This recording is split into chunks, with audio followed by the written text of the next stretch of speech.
જ્યારે ભગવાન રાજી થાય હા ત્યારે તેને બુદ્ધિ સાથે દોડે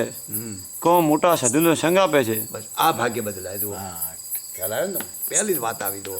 કે ભાગ્ય કેવી રીતે બદલવાનું. તો ભગવાન જ્યારે રાજી થાય કૃપા ઉપરથી કૃપા કાર ઠરે ભગવાનની કૃપા થાય કાં તો મોટા સંતનો ભેટો થાય અને ભક્તિએ દોડે તાર આ વાત કેવી આવી કુદરતે મોકલી છે આ વાત ખરેખર ભાગની વાત ફરી વાંચો એ જ્યારે ભગવાન રાજી થાય ત્યારે તેને બુદ્ધિ સાથે દોડે હા. કો મોટા સાધુનો સંગ આપે છે. હા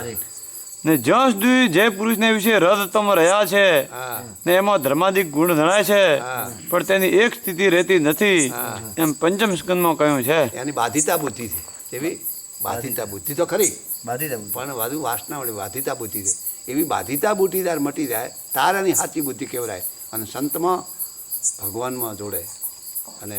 સંતનો સંગ મળે અને સંતનો સંગ મળે ને તોય માણસ ન સુધરે ને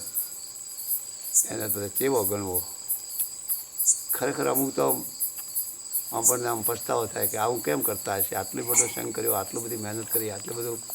આવા મોટા મોટા પુરુષો મળ્યા અને હજી એમને કેમ ખોટ રહેતી છે આવું થાય તો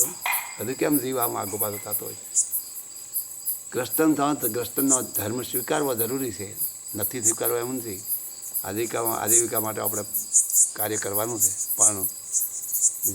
જે કરવાનું છે એ રહી જાય ન ચાલે મોખરે લાવી દેવું પેલું આ મોખરે આ બસ સત્સંગ મોખરે ભક્તિ ભગવાનનું નામ અરે અને દ્રવ્યનું પ્રધાનપણું ન થાય હા એમાં તો થોડો માણસ નીકળે બોલો ને જેને શ્રીજી મહારાજ સ્વામી નજર હોય હા તેને પ્રધાન ન થાય તે એને કહ્યું છે તે. દ્રવ્યનું પ્રદાન થાય જ નહીં આવી ગયું લઈ લો બંધ કરી દઈ